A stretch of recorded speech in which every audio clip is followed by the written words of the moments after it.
Well, hi there. You're watching North of Weatherfield or listening to North of Weatherfield, the Canadian Coronation Street podcast. And this week we are talking about episodes that aired in Canada. Are we not doing a test? We did a test already. I tested it while you were in the other room, putting your makeup on. You test. No, stop this.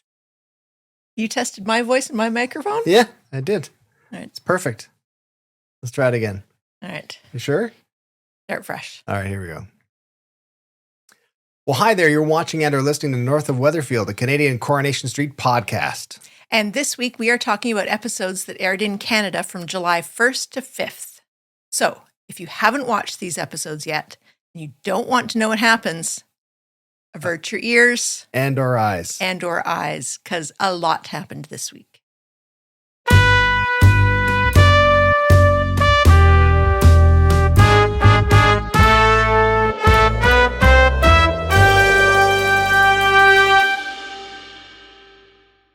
My name is Brittlestar. My name's Shannon. But not really, of course. Our real names this week are... I did not even remotely think about what my real name would be, because... We'll just make one up. Who's if there's someone that's felt like they're taking notes all week, trying to keep track of everything... That's who you were. That's who I was. Well, I mean, Carla walks around with a clipboard a lot. She never actually does anything with it, though. I'll go with Carla. I have been Carla for Halloween before, so... Okay, Carla it is. Carla, yeah. That's going to make sure my levels aren't too loud. And I'm going to be, let's see. That's just terrible. Yeah, of course, we feel awful about that. Of course not. No, we wouldn't want to do that. That sounds like a Rowan. Yeah, that's Rowan, exactly. All right, good. All right. Let's see. I could probably do like my floppy bangs. So this week we're going to be talking about Kevin, Abi, and Cassie, about Bobby, about Ken, about Glenda and George, about Glenda and Michael, about Joel, just a little bit, about Paul and Billy, and then the juicy one this week about Rowan, Leanne, Nick, and Toyah. Juicy. Because a lot happened. That sounded like it was an AM radio thing I just pressed. Juicy. Okay, first, so Kevin, Abi, and Cassie. So Abby's sitting in the Rovers with Cassie, and she says to her, look, we need to talk about what you, like your actions, basically. This has been unacceptable. And Cassie kind of apologizes, says she knows she went too far. And Abi straight out asks her, if she was after Kevin. Right. And Cassie said, no, she had a bit of a crush on him for a while, but she doesn't now. There's Not nothing now. to worry about whatsoever. So that seems somewhat settled, although they still don't like each other. I don't trust rightly. Cassie. I don't trust her at all. No, none of us do. And then Kev sees Max and asks him if he can help them track down who uploaded these videos, because the private investigator they hired knows nothing about the digital arena. I mean, that should have been their first question. Really shouldn't have been. Hey, listen, here's the situation. Here's the assignment. And he should have said right up front, listen, I don't know what I'm doing. See, I was worried that they were going to end up getting scammed by someone who said, I'm a cyber detective. Right. But turns out the only guy that they hired was a guy who might be able to say, oh, yeah, no, I followed your wife, but I forgot to take pictures. So did they hire him? I think they had a meeting with him. Okay. Yes. Hopefully they didn't pay him much for that. So Max knows what they're talking about, is using the magic words IP and VPN. Yeah. And he says he can't help them, but he might know someone who can. Yeah. So that's great. But then he comes back and he says that his pal has said there are too many videos out there. They're too hard to tell where they come from. Plus, even if they could find where they came from, you can't get them taken down because they're on platforms in all sorts of other countries, and there's no enforcement. Right. Which is very realistic. Yeah, I think so. Yeah, I think Dev's magic £5,000 a month ASHA solution, I don't know if it would work in the real world. I'm also skeptical that he's paying that much money every month. You never know with Dev. He's a dark horse. He's a dark horse. He is a dark horse. So there's a headline that the streaming platform that was airing the documentary that Corey, that killed Abby's son, was ended up becoming the star in and being portrayed really well. And when Abi told her story, the backlash against it was so big that the platform decided they're not going to air the rest of the series. And in fact, they're going to cancel the second series that they'd commissioned. So a bit of a victory finally for Abi. But then a couple days later, Bethany comes up to Abi and says to her, look, I got a new job at a magazine. And the very first assignment that they have given me is to cover the cancellation of this documentary. And basically it's a piece about how media should media be backing down in the face of and they feel they shouldn't be backing down. Backlash. Yes. Yeah. I feel the words woke and cancel culture probably came up in that meeting. Probably, but I think more importantly, can we talk about the fact that Bethany and Sarah had the same haircut? I think it's not just the same haircut. It's the fact that it's the exact same hair color. And hair extensions. And saying they both like flipped over the back part. I wasn't complaining. Listen. But it felt uncomfortable. I mean, they're supposed to be related, so it makes sense their hair would be kind of similar. Yeah. Sorry. I feel uncomfortable with it. Well, that's okay. I'm good with you feeling uncomfortable with that. Is this your mother? That's weird. No. Okay, speaking of people who make us uncomfortable, Bobby. Good riddance. Well, so we thought. I know. So Bobby's in the Rovers. He's saying goodbye to Ryan as Bobby is off to live with his grandmother again. And he sort of threw that out there as maybe I'll go live with my grandmother. And everyone was like, okay. It was all right. See you later. Come to get the door. So he... when he's in the Rovers, he sees Ken, who's over at Stu's birthday gathering. It's just Stu. It's Stu. And he goes over to him and he apologizes. Yeah. So he's sort of taken in what Carla has said to him. Yeah, true. He says he was only trying to help Roy. Right. And he feels really bad that Ken's son, Daniel, got caught in the middle of all of that. And Ken forgives him and asks him to join them for a drink. Which is kind. And I feel Bobby fits in well with that 60-year-old to 80-year-old crowd. He is basically a late 60s man already. Or an 11-year-old. Which can be said for most late 60-year-old men.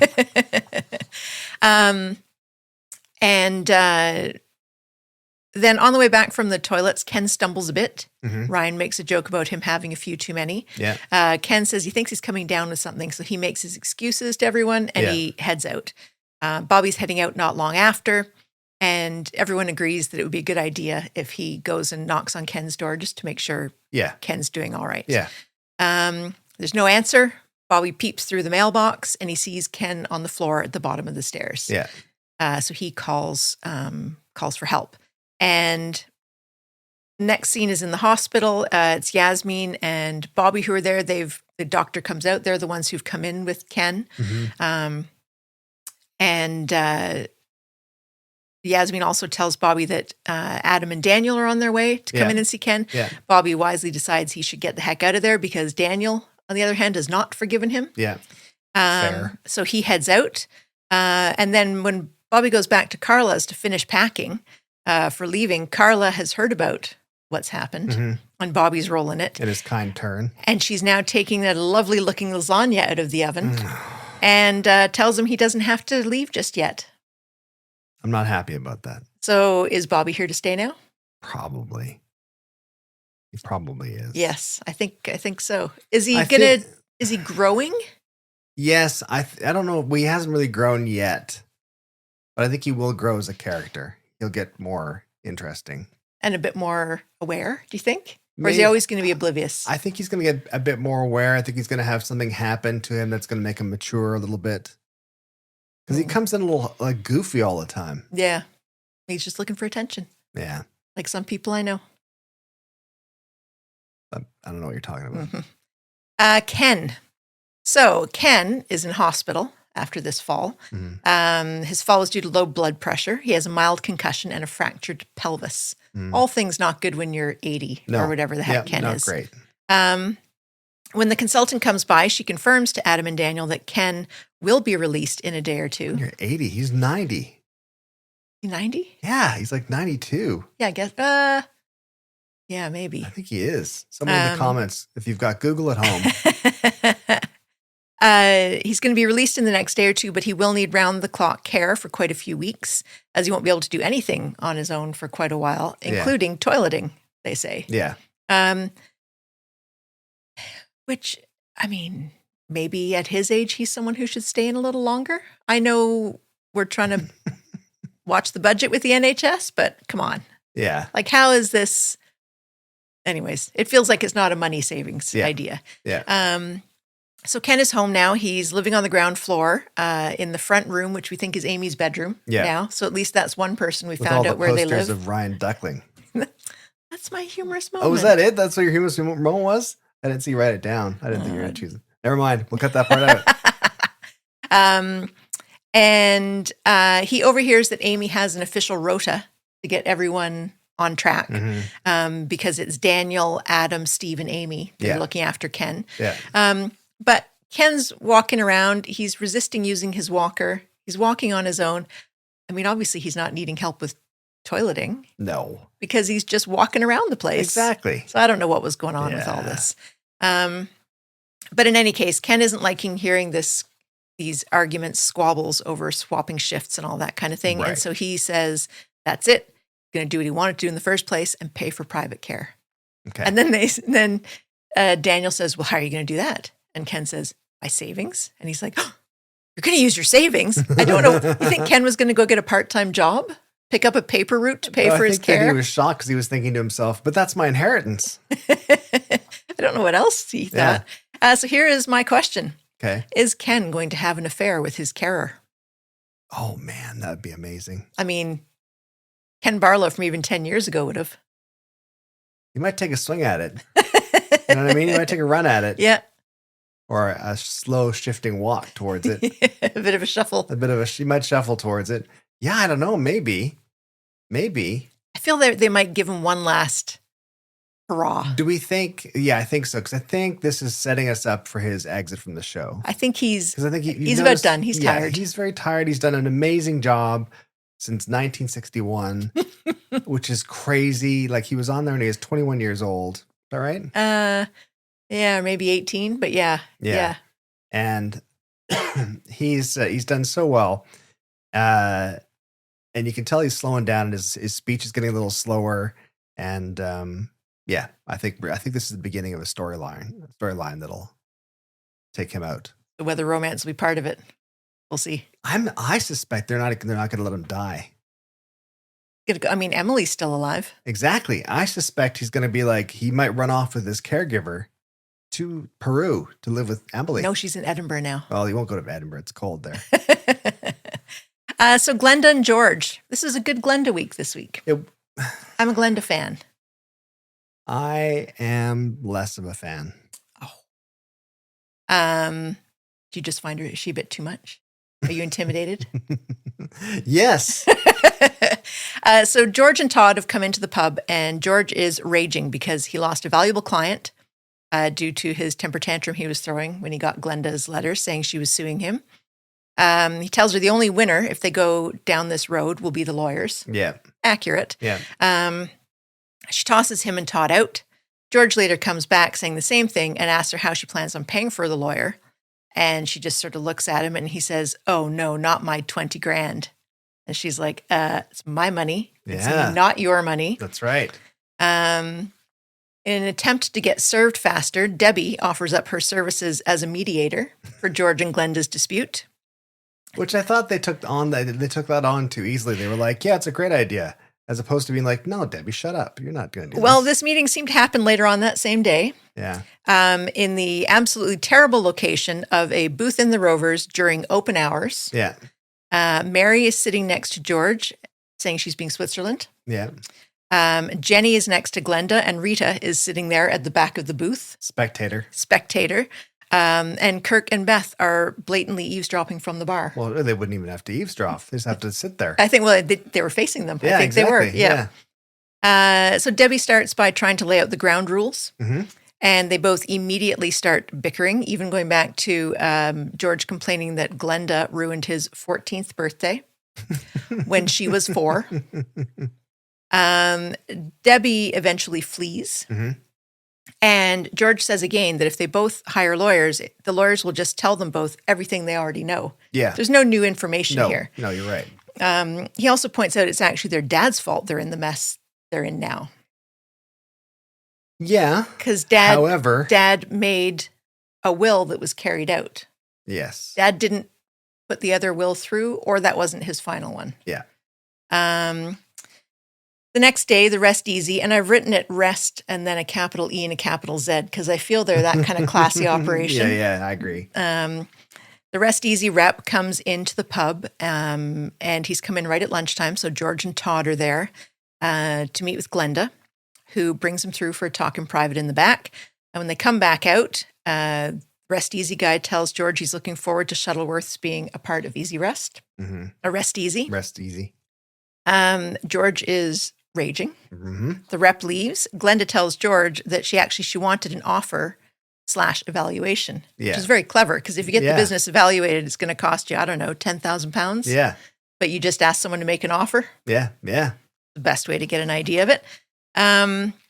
So here's my question. Is George developing anger issues or is this a blip? It's a blip. He's always angry now. He's always blaming everyone else. So he's blaming Glenda for him freaking out and losing a client. We've always known he's got a bit of a hair trigger though, right? Because of his, like when he was complaining about his CPAP before he got a CPAP machine or before he brought that over to Eileen's. So he's always had a little bit of that anger. It's not even really anger, frustration. He gets sort of wound up. Well, I mean, it's frustration until you unleash it, then it's anger. We haven't really seen him unleash his anger too much though. He's been angry, but he hasn't been outwardly angry. Well, I mean, now I'm going to be moving on to Glenda and Michael, but in this we talk about where I get angry. But in this we talk about George getting very angry as well. So Michael has popped back in to see Glenda and to give her a painting that Glory made of her as a thank you for staying late to look after her when he's late picking her up. So is 3-year-old Glory in some sort of little big shots? Where is Glory? Well, exactly.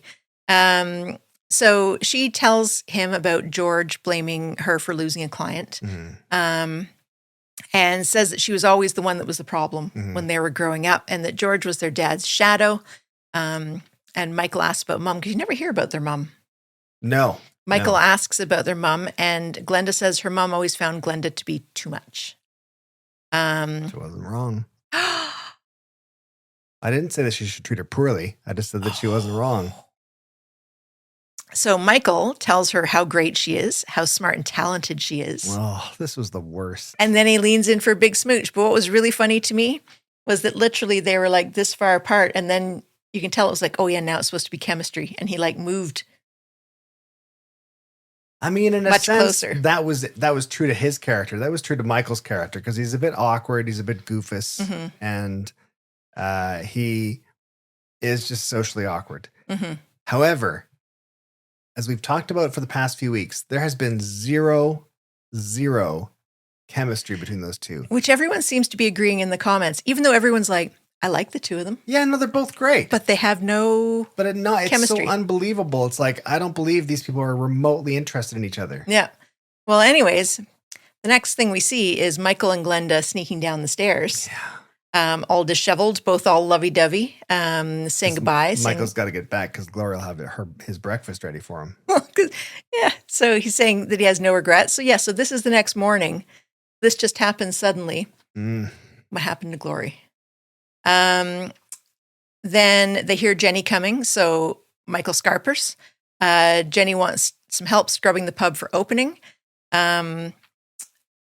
So then later on in the day, after the disastrous mediation attempt, Glenda is out in the ginnel and Michael pops his head out from the yard. She asks him what he's up to. He says he's just home on his own reading. And she says she might have a better idea. So then off they head back to Glenda's place. Yeah. I mean, I would have presumed Michael was at home alone reading when he was, alone would mean Glory was there probably. Hopefully not, because he headed off again. Glory, hold my page. We next see Michael sneaking down the stairs again, putting his shoes on the next morning. Who is watching his child? Glenda comes and finds him and asks why he's leaving so early. He says he has to get Glory to playgroup. I don't know if he's even picked her up from the day before. The day before, she's probably still at playgroup. Yeah. Michael gives her a very perfunctory kiss, says thank you very much, and heads out the door. Very sort of detached. Yeah. Or just as we've come to know it, the way they get on in general. Normally. Yeah. Jenny comes in, thinks she heard Michael leaving, and totally guesses that Michael has stayed the night. Two together. Yes. Yeah. And she's very happy for the two of them. Yeah. I mean, I'm happy for them. Sure. I just don't. I don't believe it. Yes. I don't believe it. Yes. And Glenda tells her that he seems to have lost his spark for her. He doesn't seem to be interested anymore. And that men tend to find her too much, and that she's just scared another one away. So poor Glenda. Then we see Michael in the calf talking to his Uncle Ronnie, who he seems to have filled in on everything. And he tells Ronnie that he's actually super keen on Glenda, but he's trying to play it cool. Yeah. And Ronnie says, don't hold back. Like, what's the worst thing that can happen? And Michael says, well, she'll call me a sex pest and lamp me one. Yeah. And Ronnie's like, oh, yeah, okay, fair enough. Maybe take it easy. So then Michael comes into the pub while George is shouting at Glenda after the rest easy guy has left. So he is really going in on her. Yeah. And Jenny has told them to keep it down in the pub, but George ignores her. Yeah. And Michael comes up and says, what's going on? And George just keeps ranting at Glenda. And Michael says, you need to stop shouting at her. And George keeps going, and Michael repeats what he said.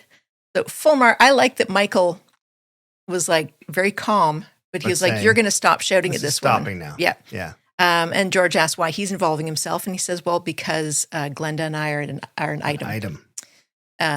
George gave a massive eye roll that I think Amy Barlow could have taught him. It was so good. I think we all did. Yeah. We're like, oh, yeah, they're an item. And he flounced away. And Michael then went and sat and was waiting in a booth. And Glenda went over and he apologized if he overstepped for saying that they were an item. Then they both realize they love each other dearly and they just want to sit and snog. Gross. So, again, I like both Michael and Glenda. I don't know. I hope they're going to step up the chemistry if I have to be part of it. Joel, we're going to touch on briefly. He wasn't in it a lot this week. So Joel is aware that Bethany doesn't like him, gets a bad vibe from him. So he's trying to ingratiate himself a bit. Win her over a little bit. Yeah. So when he and Dee Dee are in the Rovers and Dee Dee is flashing her ring about, he sidles over to Bethany, asks how it's going with her stolen company credit card situation. Yeah. Gives her a little advice. Dee Dee comes over, is oddly territorial. I thought she was a little territorial, but I thought she was kind of playfully territorial because we talked about that before, and I agree. But I think thinking back on it, I think that she's like, you've got your 5 minutes free consultation. Right. My man's a lawyer, a high-priced lawyer. Exactly, you need to pay. She's just kind of joshing. Yeah. So as he's pulled away, Joel tells Bethany that he's happy to give her free, unofficial advice if she needs it. Danger. And also, in connection with Lauren, I wanted to mention that I appreciate it. So Shona is gatekeeping everyone away from Roy. Yeah. Keeping Yasmin and Stu away. But I like that she let them know that Stu's pal, Roscoe, is what led to Roy having the worst experience in prison. Yeah. With his essentially hostage taking situation. And Stu was unaware that Roscoe had been part of that. So yay, Shona, for speaking up there. But so here's the question. And this is coming. So this is Kathy W. in the comments on Substack. Okay, all right, yeah. Reminded us that Roy fired Lauren for going through Bethany's bag, her purse. Yeah. Did Lauren maybe take a pic or something similar of Bethany's credit card so that it could be used? Also, did Lauren provide this information to her boyfriend/abuser, Joel?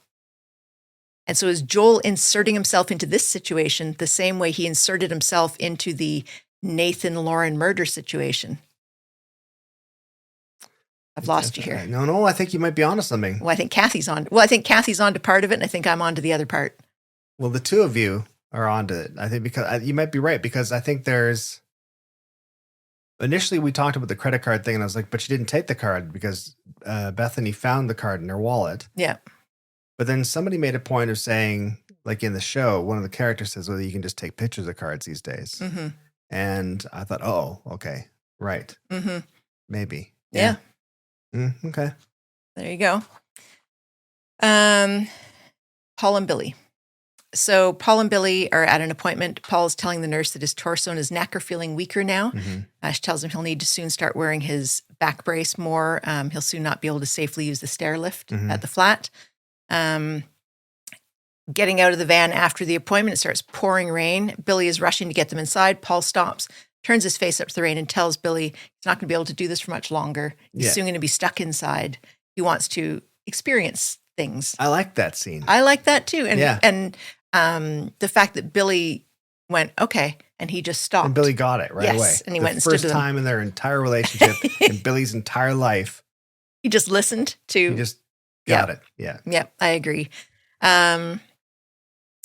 And so then after the rain has sort of stopped a bit and Billy and Paul go sit in Victoria Gardens, Billy has a bag of tins of beer that essentially Paul is requesting him, encouraging him to drink. Yeah. It did remind me when he opened the can of beer and Paul said, "Oh, I love that sound." Reminded me when I was pregnant. Same thing. And I would say, when you'd get beer, I would be like, "Take the first sip for me." I wanted to just experience the enjoyment vicariously. I remember you saying, "Take the first sip for me, baby." It wasn't quite like that, but yes. It was pretty loose. I appreciate what Paul was doing there. A bird comes, flies over, poops on Billy's head. Paul finds this the most absolutely hilarious thing ever. Another lovely moment. Yes. Billy being christened from above. Yeah. They go back to the flat. Billy showers. Paul says to him, it was one of the best days. And it's good to create memories. And how great to come out of that appointment, which was a sad appointment in a way, as they all are. And they're looking forward to seeing Summer, who's going to be arriving back the next day. So Paul is being taught to use a new eye-tracking speech device, and he's slowly getting the hang of it. He's prepared a welcome home phrase for Summer, and so as soon as she comes in, he triggers that to start. And so for Summer, I felt it was like a not nice prank because she thought that he'd lost his speech while she was away and no one had told her. I just thought it was like another example of them not communicating. It's like, prepare her. Yes. Listen, when you come back, he's declined a little bit further. This is where he's at, just so you know. Yeah. So she has a boyfriend now. She's going to go get him, and they're all going to go meet in the bistro shortly. And so Paul is ready to go downstairs. Billy can't find his phone, goes back into the flat to look for it. We hear a big clatter. Paul has fallen out of the stair lift chair and has fallen down the stairs. Next scene, Dr. Gaddis and Billy have brought Paul back upstairs to the couch. Lifted him back up, or did they put him back in this? I think they must have put him in the chairlift.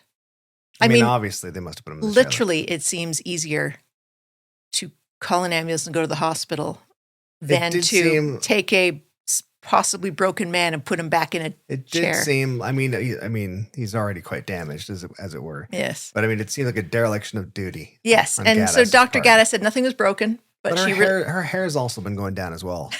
So that's maybe why her judgment. It's indicative. Right. Something's going on there. So they're talking about, sorry, Summer and Felix come over then to the flat to meet them. Felix is much older. Yeah. Turns out he's a PhD student in neuroscience.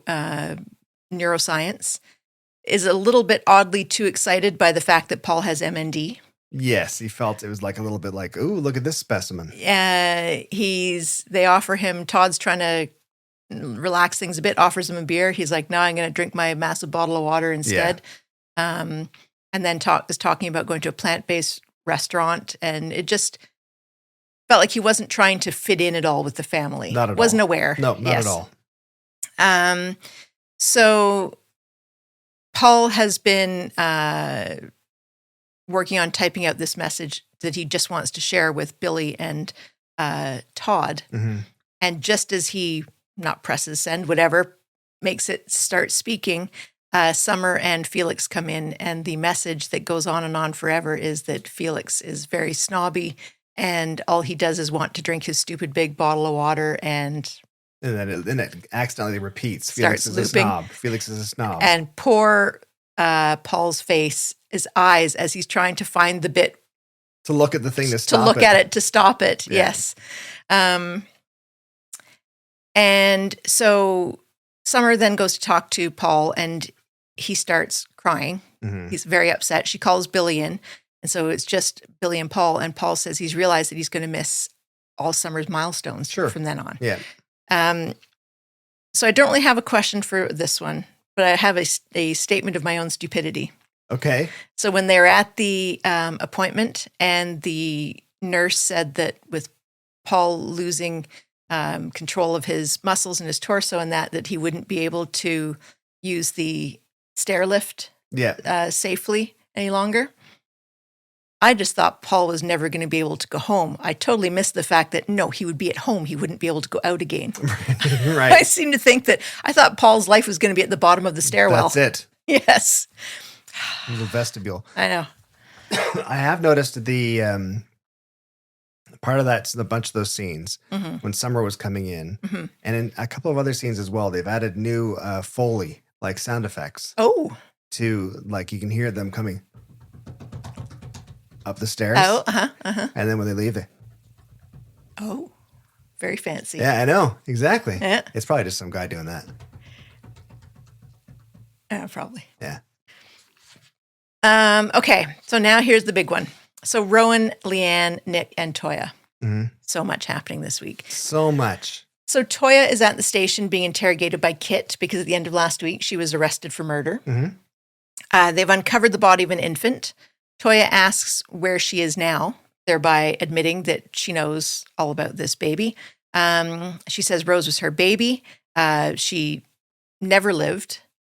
She was stillborn. Toyah hadn't even known she was pregnant until she went into labor and gave birth on her bedroom floor. Mm-hmm. The baby's father impregnated her when he raped her. Mm-hmm. Kit says the fact the baby was a result of a rape makes it actually more likely that she either killed the baby or let it die. Mm-hmm. That was cruel. Toyah is emphatic that she concealed the pregnancy and the birth and the remains, but she never harmed her. Mm-hmm. It was very sad, little scene. Yeah. So Toyah is allowed to leave. Nick is waiting. He says Leanne had to deal with a staffing emergency, so she's not there, but Leanne has actually been video chatting with Rowan to ask him if he told the police about the baby's body, about Toyah's baby. He takes offense at her accusation and tells her, and her tone, doesn't like any of it, and sort of goes on the attack a bit. Tells her they were probably following up after the incident with Toyah attacking what I call them the shovel people. Yeah, I think that's fair. He also tells Leanne that Toyah's negative energy will be why she was found out. Yeah. Essentially, she was bringing bad upon herself by Well, as being Leanne Toyah. said to her later, you got to stop transmitting and start receiving. Yeah. So Leanne gets home and Nick and Toyah are waiting. Toyah thinks Leanne has told either Rowan or the police about Rose, because why else would they know? In order to punish her for speaking out against the Institute. Yeah. Leanne tells Toyah she needs to upload the poison out of her system and to stop transmitting and start receiving. Exactly. She needs to bring good energy, that her negativity is why this has all come about. Toyah leaves. Nick tells Leanne she better not be lying about not being the source of this. I like that. That Nick was blunt? Yeah. Yep. Just flat out, because he's been quite calm the whole thing. He's been like, listen, Yeah. I put up with a lot. Yeah. You better not be lying. Yep. Because that's an easy one. That's an easy one. Yeah. So Sarah runs into Nick on the street and asks about Toyah, as Beth is telling everyone she saw her in the back of a police car. It's good. We haven't had Beth being a gossipy person recently, so it's good to get her back. Nick tells Sarah about Rose and about the murder investigation. Sarah goes over to the flat and tells Toyah that Nick told her everything, but Sarah also lost a baby, had a stillbirth. Yeah. Billy, who was her baby with Todd 20 years ago, she was saying. 20 years ago. Yeah. And she's saying she still thinks of him every day. So she's empathizing with what Toyah is going through. Yeah. And Toyah says all she can think about now is she wants to be able to bury the baby properly, but she's worried about what folk will say. And Sarah said, doesn't matter. Doesn't matter. Who cares? Exactly. Toyah tells Nick that Sarah was by. He apologizes for overstepping, but she thanks him. It really helped. And she did seem a lot lighter. Yeah. Like a lot of weight had come off. Toyah Toyah goes into the bistro where Beth has brought Kirk in for lunch in order to eavesdrop in the hopes that she would see something going down. Oh, I have to plug my back in. Hang on. Hold on. Mind my head. Yep.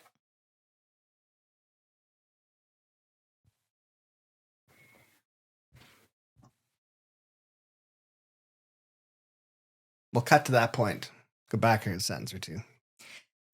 So Toyah tells Nick that Sarah was by. He apologizes for overstepping, but she thanks him, says it really helped. And it seemed to. She seemed to feel a bit better about herself. So she goes into the bistro. Beth is there with Kirk because she has brought Kirk in the hopes that she will find out why Toyah was in the back of a police car. Yeah.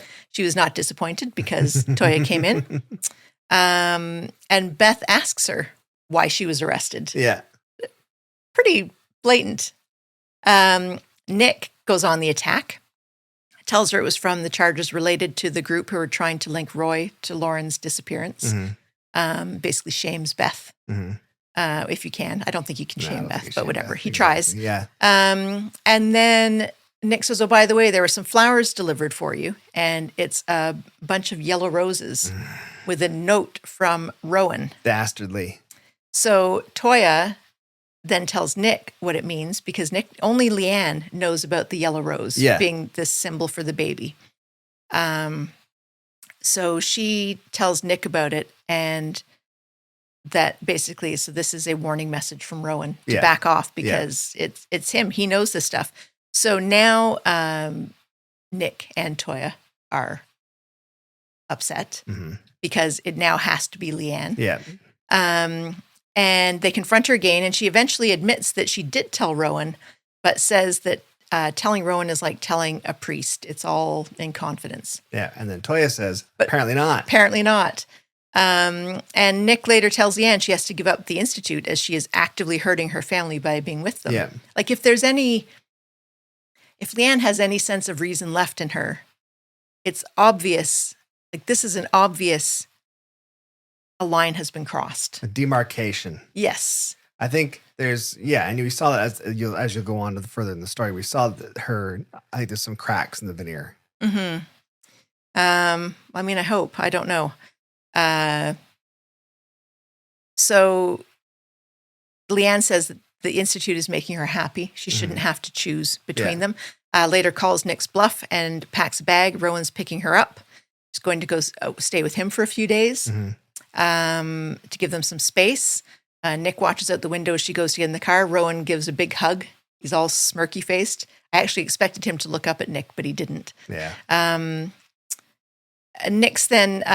We then see Nick sitting in the living room drinking a room temperature bottle of white wine, which is the elixir of inappropriate romance on the street. Toyah comes home. He tells her Leanne is temporarily left. They talk about how much Toyah hated him when they were younger. Yeah. There's a very big war between them because... He talked about her big juicy lips. He didn't. In his eyes he was. I was just going to go back to saying that Nick and Leanne were together as teenagers. Therefore, Toyah, as the younger teenage has always sister, seen him as the older sister's boyfriend. Yes. Yeah. But yes, then he leaned over and he gave her a small kiss. Then big juicy lips. Then she did the same, and then Sam comes home. Sam's worried when he says when Nick says that Leanne's gone to a friend's for a few days, but he says that he's glad that Nick has Toyah as she's really, really perked him up. I bet. The next morning, Nick tells Toyah, he comes into the kitchen, she's there, says they need to talk. She says, nope, we don't. Sam then comes in. Sam's a good interrupter. I feel that's the job of every 12-year-old boy, really. Yeah, absolutely. Yeah. Then Leanne comes home, and Nick says he didn't expect her until tomorrow, which did not go down well. Yeah, that's a weird thing to say. Yes. Don't say that. No, don't say that. Toyah offers to walk Sam to school to get the heck out of there. Nick asks Leanne if she slept with Rowan. Yeah. She is genuinely shocked at the question. Says absolutely not, and that if she had cheated, she and Nick would definitely be over. Yeah. It wouldn't be a question. And then she heads off to work. Right. Later on the street, Toyah sees Nick and says she knows he wanted to talk about last night and to say he regrets it. And he says, it can't happen again, but I don't regret anything.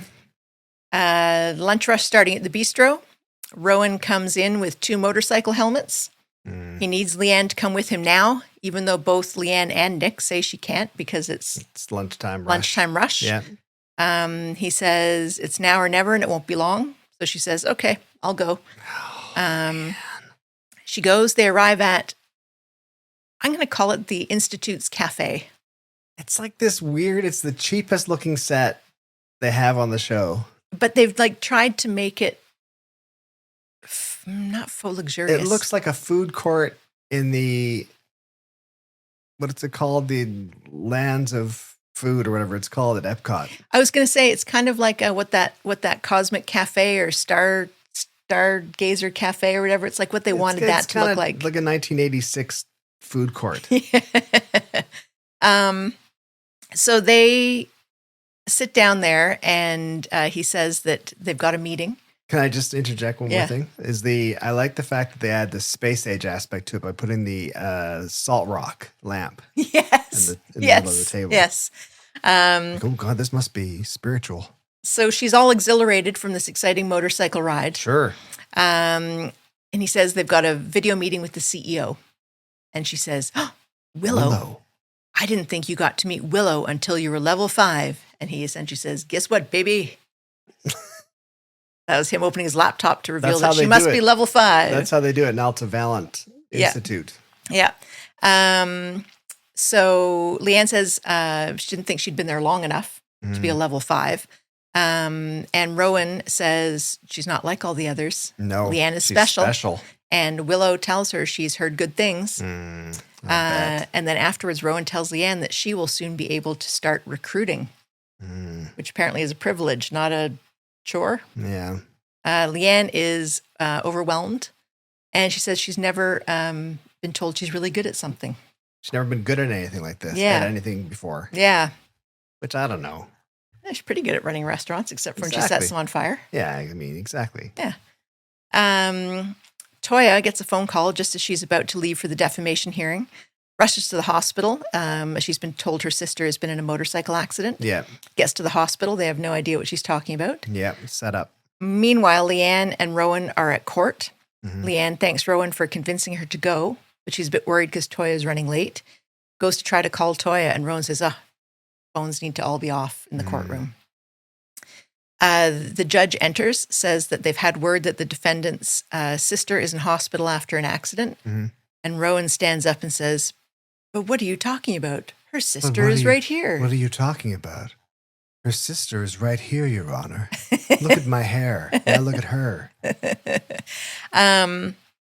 So the court are left thinking that Toyah has lied in order to avoid coming to court. So she's blowing it off with a lie. Toyah then arrives at the courthouse after the case has already been dealt with. And she is absolutely convinced that Rowan or the Institute made this fake phone call. Sure. Leanne finds that hard to believe, and Rowan is very indignant. So the judge has decided that Toyah must not disparage the Institute. She's got an injunction against her for that. Yeah. Later, she gets an email saying that she must pay court costs of £15,000 because she blew it off. I think she wouldn't have had to pay that if she lost. Yes. Yeah. The police also let Toyah know that Rose is being released from the coroner's office. So she's contacted George for a very, very basic funeral at £1,000, which the only way she can pay that is with a credit card because she definitely has no money and can't pay those court costs. So she's not sure what she's going to do. Leanne asks Rowan if there's anything he can do. He says he can't reduce the court cost fees, but he can ask the Institute to drop the charges. Right. Drop the lawsuit. Drop the lawsuit. Yeah. As long as she signs an NDA, an undertaking to behave herself, all this stuff. And never disparage them again. Yes. So then Leanne tells Toyah that she's contacted George to upgrade the funeral so that Toyah can have what she originally wanted. Everyone's asking where she gets this money. She said, it's for my savings. And Nick said, well, why didn't you use your savings to pay for the Institute? Yeah. She's like, don't ask questions, Nick. It's my savings. I've always had them. Funeral day, George is loading the coffin into the hearse and Rowan appears. Toyah tells him to get away and to leave, but he doesn't. She shoves him. He says he's just there paying his respects, but he leaves. After the funeral, Toyah tells Leanne she would have liked Leanne to back her up on that day of all days when Rowan was there and to just ask Rowan to leave. Yeah. Leanne says Toyah should be thankful and that Rowan was the reason such a lovely day was possible. Toyah then realizes that Rowan paid for the upgrade to the funeral. No. So she is furious. Yeah. The whole thing is tainted now. She feels she was manipulated. And she was. Leanne says she's overreacting because she got what she wanted in the end. Yeah. But this is, as Toyah said, she'd rather have had a pauper's burial than that. And Toyah says, "That's it. I'm now done with you for good. I can't do this." So she leaves, and Nick says to Leanne, "You have to drop the institute. Like we can't do this anymore." Toyah goes off to confront Rowan at the Institute Cafe. I'm gonna have to come up with a better name for it. Institutorium. Yeah, I don't know. That sounds good. She tells him how upset she is at what he did, and says she's not going to sign any NDA. That she now has nothing left to lose. She has no money. She has no assets. She has nothing left to lose, but he does have something to lose. Yeah. So she can't be stopped. She's going to... And in that moment, before advancing any further in the story, in that moment, she was right. Yeah. And you could tell by his eyes, he was like, uh-oh. Yeah. We have no more leverage. Yeah. Yeah. Yeah. But then, so Toyah goes back to the flat. With her big juicy lips. Nick says Leanne is left to see Rowan. I take it Rowan called and said about Toyah coming over. And I was thinking, why are they over in this weird bit of the kitchen? I've never seen them over here. So weird. And then Toyah leans in to kiss Nick, and they're smooching away. And then you see it from the outside, and they're in front of the open balcony door, which I've never seen before. And the man who had been stalking Toyah in the dark car is taking pictures with of them his phone. smooching. Like they're not even that. There doesn't even require a camera. They're right there. The only thing that would have made it even better is if Glenda and Michael showed up and started kissing them as well. And yes, so up until today, we'd just seen those, and I'm still going to actually stand by this. I think the night that they had the two pecks, I think they slept together that night. I know you've said that, and I don't know if I believe that or not. I don't think so. Because when Toyah said you were coming to say you regretted it, and Nick said, we can't do it again, but I don't regret anything. I think that was the very gentlemanly comment of, yes. Thanks for the shag. Yes. Yeah. So that's a lot. I know. I don't know. I mean, I like Nick. I like Toyah. But man, that's going to be messy. But I don't know if Leanne just heads off into the sunset with the group. I guess it's not. Well, I mean, she's going to now, kind of, isn't she? Because she's going to find out. But I mean, Sarah is now Toya's friend after they had no connections with each other. Yeah. Yeah. It'll be interesting. So yes. So humorous moments. You stole mine. Sorry. Which was when Ken tells Amy that he can't stand looking at all the Ryan Duckling posters in her room. It was a good line. It was a good line. It was a good Ken line. And my humorous moment I wrote down was is when they were talking to Ken about the commode, and Steve says to, is it Daniel? Daniel? He says, "Is that one of those computers?" And Dan says, "No, it's a Commodore." I like that one too because I could see it coming from a mile off, and I was like, "Oh yeah, that's pretty good." Also, well done, Daniel, because I feel Daniel wouldn't have known. He would have barely known what a Commodore computer was. Yes. Yeah. Yes. Yeah, exactly. That was good. But it was nice to see they had a bit of, for all that big storylines we were churning through, they had a nice few moments of levity in general. Yeah, I agree. Which is always nice. It's always great. And Steve's doing good with his new beard. I'm not a beard person, but Steve's beard is a good choice. Yeah. And Steve's coming out with a few good lines. Yeah. You introduced himself as Steve, the brains of the operation, the doctor. Yes. That was pretty good. Yeah. And for lovely moments, I really enjoyed Sarah talking with Toyah because I feel those two have known each other since they were children. Yeah. I think Toyah was maybe around 10 when she moved to the street. Sarah was born there. They're kind of the same age. Toyah's maybe a bit older. Yes. Yeah. I think so. So I've never seen them talk to each other, even though they've No, been there was somewhat family It was a nice bonding moment for Yeah, sure. yeah. Yeah, it was good.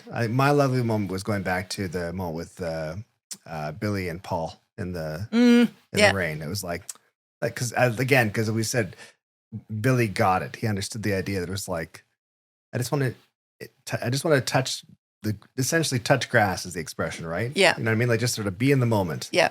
And that was nice. Yeah. Yeah. It was good. I liked it. Yeah. Well, there you go. Make sure you check us out at weatherfield.ca. I'll say that again. Make sure you check us out at weatherfield.ca where you can subscribe and you get an email notification every time a new episode comes out. Of course, it's free to subscribe. You can also find us on your favorite podcasting platform. I was about to cough. On your favorite podcasting platform. I'm having a lot of problems with this right now. Yeah, I guess we should do the theme. Yeah, Sure, I think so. Let's do the theme.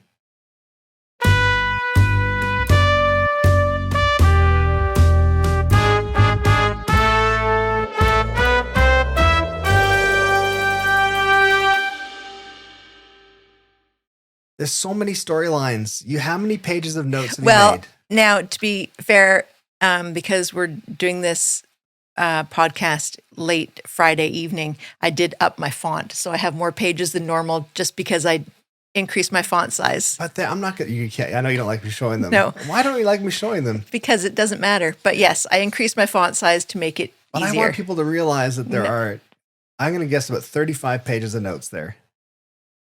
That's so incorrect. 30 pages of notes. Unlike Steve, you're not the brains of this operation. That is probably correct. Anyway, thanks so much for watching and or listening. We'll see you next week. Take care.